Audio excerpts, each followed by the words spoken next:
bersama saya, Octavia Nursanti, NIM 43. Pada kesempatan kali ini, saya akan menjelaskan materi SMA yaitu Usaha dan Energi. Mari simak video berikutnya. Sebelum kita lanjut ke materi, ada baiknya kita mengetahui standar kompetensi dan juga kompetensi dasarnya. Standar kompetensinya yaitu memahami konsep serta peranan usaha dan energi dalam kehidupan sehari-hari. Dan kompetensi dasarnya yaitu mengetahui hubungan antara usaha dan energi serta penerapannya dalam kehidupan sehari-hari. Adapun materi yang akan kita bahas adalah yang pertama usaha, kemudian energi. Nah, energi ini terbagi menjadi 3, ada energi kinetik, energi potensial, dan energi mekanik. Dan bahasan yang ketiga yaitu hukum kekekalan energi mekanik. Dan yang terakhir yaitu daya. Mari kita perhatikan ketiga gambar tersebut. Mengapa seseorang mampu untuk mendorong sebuah meja? Mengapa mesin traktor mampu memindahkan tanah? Dan mengapa semut mampu membawa makanan? Nah, hal tersebut terjadi karena adanya sebuah usaha. Nah, kira-kira apa sih yang dimaksud dengan usaha? Yuk kita pelajari. Baik, usaha atau work adalah energi yang diberikan gaya ke sebuah benda sehingga benda tersebut berpindah atau berubah posisi. Nah, perhatikan pada gambar. Dari gambar tersebut, besarnya usaha yang dilakukan oleh sebuah gaya atau F terhadap suatu benda seperti gambar di samping, sehingga benda mengalami perubahan posisi sejauh delta S yang dirumuskan W sama dengan F dikali delta S cos theta. Kemudian, jika arah gaya F searah dengan arah perpindahan benda, atau theta sama dengan 0, maka besarnya usaha adalah W sama dengan F dikali delta S. Jika terdapat beberapa gaya yang bekerja pada benda, maka besarnya usaha adalah W sama dengan sigma F dikali dengan delta S. Adapun macam-macam nilai dari usaha ada 3. Yang pertama yaitu usaha bernilai positif atau W sama dengan plus, yaitu gaya searah dengan perpindahan benda atau theta kurang dari 90 derajat.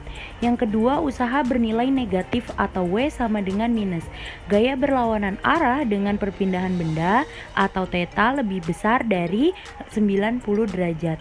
Kemudian yang ketiga atau yang terakhir yaitu adalah usaha bernilai 0 atau W sama dengan 0, maka tidak ada perpindahan atau gaya tegak lurus dengan perpindahan benda atau theta sama dengan 90 derajat. Adapun definisi dari suatu energi yaitu energi adalah kemampuan untuk melakukan usaha. Dalam bidang mekanika terdapat beberapa macam bentuk energi, yaitu yang pertama adalah energi kinetik atau EK. Energi kinetik adalah energi yang dimiliki oleh semua benda yang bergerak. Secara umum besar, energi kinetik suatu benda dirumuskan EK sama dengan setengah mv kuadrat, atau lebih mudahnya kita menghafal yaitu energi kinetik sama dengan setengah manusia vampir. Kemudian ada juga yaitu yang disebut dengan energi potensial atau EP. Energi potensial atau EP adalah energi yang dimiliki oleh benda karena kedudukan atau ketinggiannya. Nah, secara umum besar, energi potensial suatu benda dapat dirumuskan EP sama dengan MGH, atau lebih mudahnya kita menghafalnya dengan megah. Nah, EP adalah energi potensial, M adalah massa benda, G adalah percepatan gravitasi bumi, dan H merupakan suatu ketinggian yang satuannya adalah meter.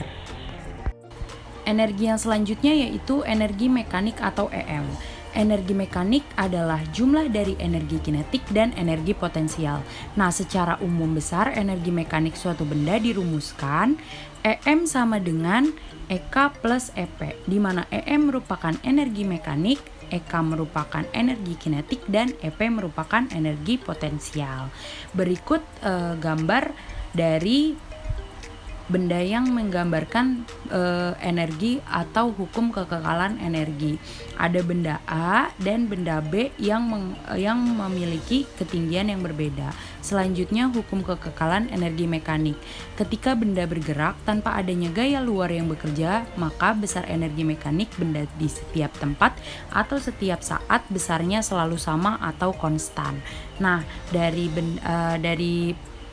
pengertian tersebut dilihat ada benda A dan benda B yang memiliki ketinggian yang berbeda. Maka dirumuskan EMA sama dengan EMB. Nah, di mana EMA itu merupakan EKA ditambah EPA sama dengan EKB ditambah EPB. Yang selanjutnya yaitu adalah hubungan antara usaha dan energi. Adapun usaha merupakan perubahan energi yang dialami oleh suatu benda, baik perubahan energi kinetik ataupun energi potensial. Maka yang pertama itu benda mengalami perubahan energi kinetik apabila kecepatan suatu benda berubah dari V1 ke V2, sedangkan ketinggiannya bernilai tetap. Maka dapat dirumuskan W sama dengan EK2 dikurangi EK1 atau energi kinetik 2 dikurangi energi kinetik 1. Persamaan lainnya bisa dirumuskan juga dengan W sama dengan setengah M dalam kurung V2 kuadrat dikurangi dengan V1 kuadrat. Kemudian yang kedua yaitu adalah benda mengalami perubahan energi potensial atau apabila ketinggian suatu benda berubah dari H1 ke H2 sedangkan kecepatannya bernilai tetap, maka dapat dirumuskan dengan W sama dengan EP2 dikurangi dengan EP1. Atau bisa juga kita menggunakan rumus dengan persamaan yaitu W sama dengan mg dalam kurung H2 dikurangi H1. Baik, yang selanjutnya atau pembahasan yang selanjutnya yaitu adalah daya. Nah, daya atau power ini merupakan besarnya usaha atau perubahan energi yang dilakukan dalam setiap satu satuan waktu. Nah, kemudian daya ini dapat dirumuskan dengan P sama dengan W per T di mana P merupakan daya atau watt, daya yang memiliki satuannya watt, W adalah usaha, satuannya joule, dan T adalah waktu, satuannya S. Baik, yang selanjutnya yaitu contoh soal. Atlet angkat berat sedang mengangkat barbel dengan berat 710 Newton. Pada gambar B, ia mengangkat beban sejauh 0,65 meter di atas dadanya. Pada gambar C, ia menurunkannya dengan jarak yang sama. Beban dinaikkan dan diturunkan dengan kecepatan yang sama. Besar usaha yang dilakukan pada barbel ketika diangkat adalah, maka penyelesaiannya yaitu barbel diangkat dan diturunkan dengan kecepatan yang sama, sehingga kondisinya adalah setimbang. Nah, konsekuensinya adalah gaya F yang dikerjakan oleh atlet haruslah seimbang dengan berat dari barbel tersebut, sehingga F sama dengan 710 Newton, maka kerja ketika beban dinaikkan yaitu W sama dengan F cos theta dikali dengan S atau sama dengan 710 dikali dengan 0 Newton cos 0 derajat dikali dengan 0,65 meter, maka hasilnya 460 Joule. Sekian penjelasan saya terkait usaha dan energi, semoga bermanfaat. Kurang lebihnya mohon maaf. Wallahul muwaffiq ila aqwamit thoriq. Wassalamualaikum warahmatullahi wabarakatuh.